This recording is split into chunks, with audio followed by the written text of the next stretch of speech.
Good morning.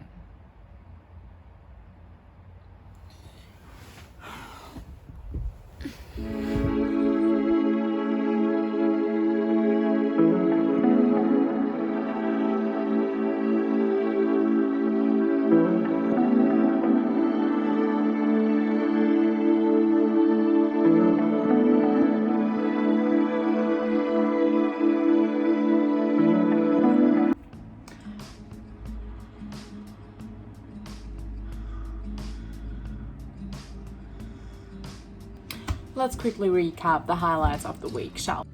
So the week started off pretty wet.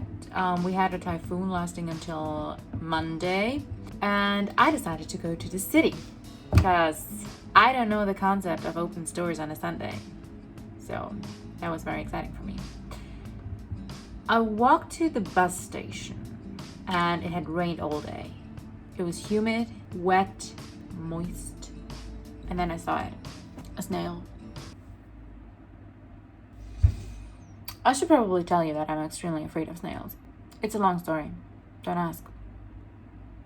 Therefore, unfortunately, I did not take a video because I was too occupied running away in despair from the big ass snail that I have just seen. Thing is, it appears to me that the snails here are somehow this big. Okay, maybe outside. This big. But like, they're pretty huge and they're bigger than the ones I'm used to. As I said, I didn't take a picture, but my friend sent me this picture.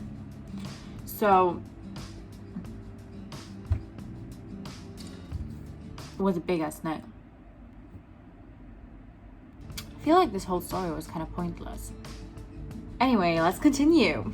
So on Tuesday, to the city again. I'm just in love with the city here. I checked to see some stores again and I got completely lost in the city. I was looking for the bus station to go back to the university and I was lost. I had no idea where I was. So I felt really down. But then I walked by a cat shelter and that kind of made my day. I tried not to think about the fact that these cats spend all their day boxed up in their glass caves until some rich person adopts them. Also, I saw a lady doing some confused stuff in an alley. That was kind of cool. She really seemed unbothered. The next interesting thing that happened was when I drank a green tea latte and I got a really bad tummy ache, and then I spent the next few hours wondering about the fact that I might be lactose intolerant and how I would now fall into disgrace towards my country because I'm Swiss and all we really eat is chocolate and cheese. And both of these contain milk. Wow, I'm so dramatic today. Anyways, in the evening we went to a typical Chinese restaurant, which turned out to be quite interesting because did you know that Chinese people apparently wash all their dishes with tea before they start eating?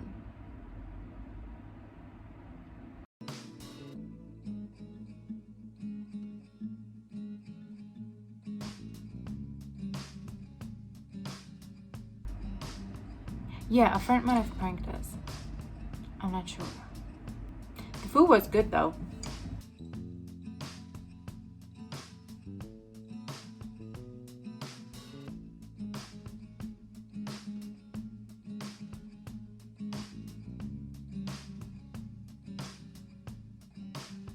Mango and pomelo? Are you sure? Yeah, mango and pomelo. Turtle.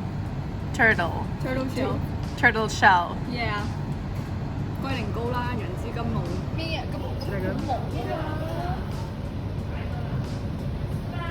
Does it taste like turtle? No. How do you know what turtle tastes like? Okay, it tastes a little bit bitter. Yeah. That's why you put honey on it. It kind of reminds me of coffee. Today is Saturday and we got up really early to find us some good Instagram spots. We went to 3 places.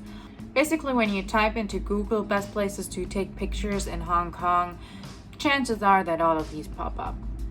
We only got to do 3 because I guess we were not that efficient. Anyways, here's what I think about them. First, we went to Choi Hong Estate, which is famous for their basketball court. It's basically a public building where people live in.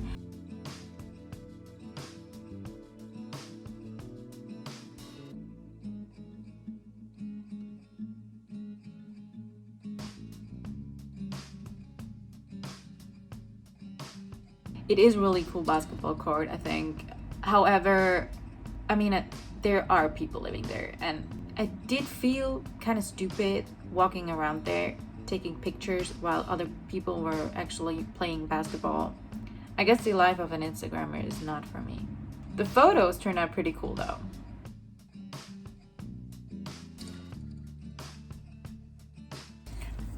The next place we went to was actually on top of a parking lot. I always wonder how people come up with these places, like how do they find these? It was a really cool place though.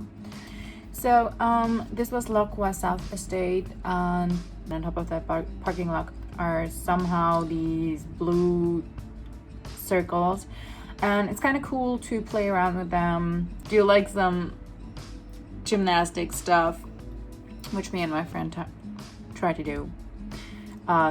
Yeah, it was kind of fun. Unfortunately, we did have some clouds in the sky, so I think the whole thing would look even greater if you have like a little sun with the shadows. Yeah, but it's still fun place to go. We were the only ones there. We didn't bother anyone, so I would definitely recommend that.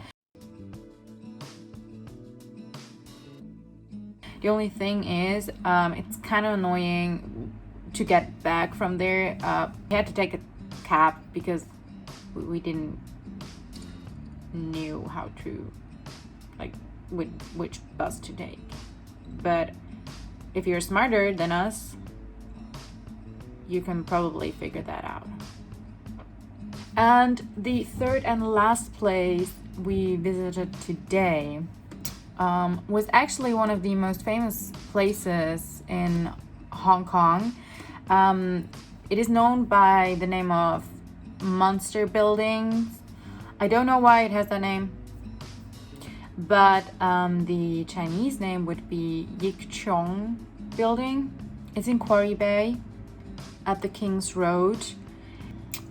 This was a place I am not really sure why it is so famous. Right now there's not a lot of tourists in Hong Kong. I assume that usually the city is like full of tourists.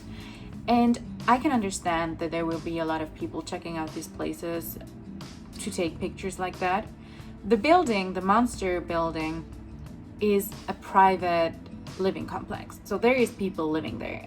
You're supposed to stand on these containers, then take a picture so the houses in the background look big and pretty cool.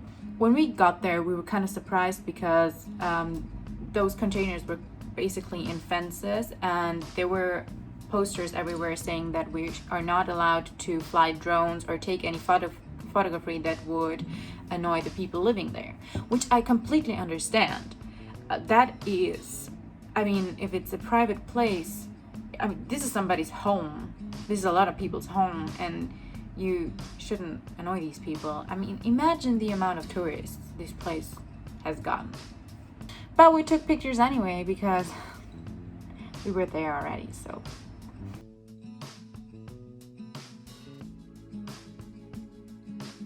So, Monster Buildings, wouldn't recommend. Yeah, and that was it from our Instagram trip, which only contains 3 places. So all in all, definitely would recommend to visit some of the famous places in Hong Kong, but consider your environment. Okay? But I guess this is like the positive part about being in Hong Kong during a global pandemic, because there's like no tourists and you have the Instagram spots to yourself. Pretty much. Most of the time. Okay, that was it from this week's video. Alright, bye!